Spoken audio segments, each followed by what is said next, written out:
Bonjour, welcome to this mini lecture number 7 for French 112, Décrire une personne, how to describe someone using adjectives in French.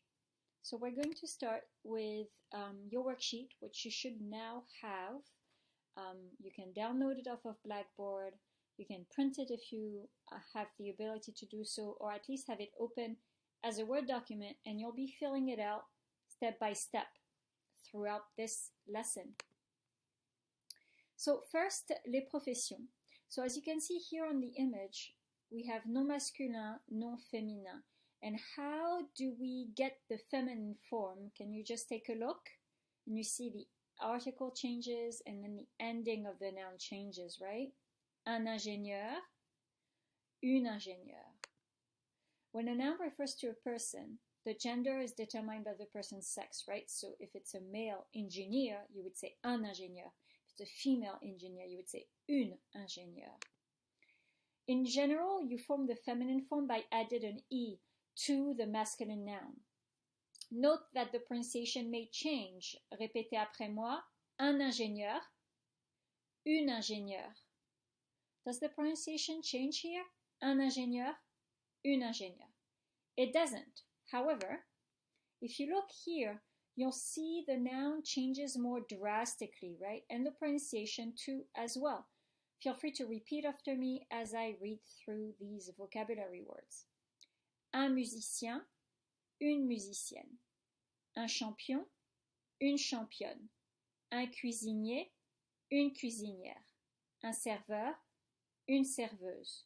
Un acteur, une actrice. Un chanteur, une chanteuse. Un sportif, une sportive. Note these irregularities, right? Note the spelling and look up the meaning of the words if you need to. When the masculine noun ends with an E already, the feminine noun remains unchanged, right? So it's only the context of the sentence, or if there's an article, that will tell you whether the person is male or female. But for the examples here, Rafael Nadal est athlète, Serena Williams est athlète. We know from context, Rafael Nadal is a man, that's a masculine form. Serena Williams is a woman, it's a feminine form, even though they look exactly the same because they both end with an E. Look at this vocabulary list here. You have room on your worksheet to write it out. You have to write it out in your notes because that's a lot of new words. You may already know some, but there are probably most that you do not know yet. It's a mix and match exercise. You can do it in your notes, but make sure you have both masculine and feminine forms and the meaning of those professions. Feel free to pause the video to write this list down. Thank you for pausing. Let's continue. Let's talk about adjectives a little bit. So adjectives agree in both number and gender with the noun they modify, right? You already know this from lesson 1, week 1 this semester. Je suis française, il est américain, right? With the adjectives of nationality. You'll see that most of what we're going to see now is just a repetition of what we've already seen in Unit 1. The masculine form is the base form to which endings are added. The feminine adjective is formed by adding an E, and the plural is formed by adding an S. Petit, petite, petit, petite. Pay attention to the pronunciation. Am I pronouncing the S's? Petit, petite, petit, petite. No, I don't pronounce the S. However, it is there. Be careful for spelling. Petit means small. Another vocabulary list, again, take it down in your worksheet, take it down in your notes. There's a lot of new words there. The first list is for physical characteristics. Blond, bouclé, brun, chauve, court, fort, grand, joli, mince, petit. Make a note that chauve and mince both end with an E, right? So the feminine form is not going to change since we just saw that, right, about a minute ago. I want to draw your attention to the adjectives of colors, in particular to the irregular forms of blanc, blanche, right? And the last one, violet, violette. Notice the double T there. Marron and orange are invariable. That means that they never change. They have only one form. They never take an S, they never take an E. They always are used in the masculine form. Make sure you note down these exceptions in your notes.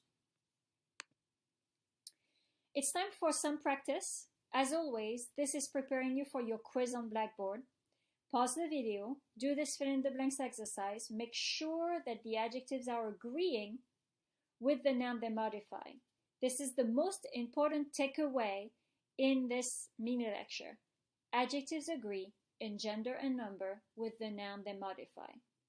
Always make sure you understand which noun or pronoun the adjective is modifying. Thank you for pausing the video and doing this exercise at home. Let's take a look at the corrections. If you haven't paused yet, now is the time to do so before we move on.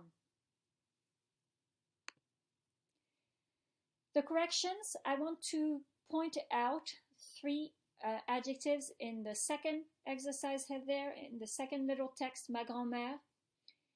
Marron is underlined because marron is invariable, right? So even though it should be in the plural form here, it's going to remain unchanged. Be careful. The second adjective in green there, gris, is highlighted because gris already ends with an S, so the plural form is going to remain unchanged. You cannot add another S to an already existing S. Lastly, chauve is highlighted here because chauve already ends with an E. So even though it should be in the feminine form here, the feminine form is identical to the masculine form. Okay. Take stock of where you're at, and if you need to review, watch this mini lecture again, take a look at the worksheet again. Either way, use your worksheet to go to Blackboard and submit your quiz 7, les adjectifs. As always, the quiz is timed, and you can retake it as often as you like. Only your highest score will count towards your final grade. Merci et bon courage. Au revoir.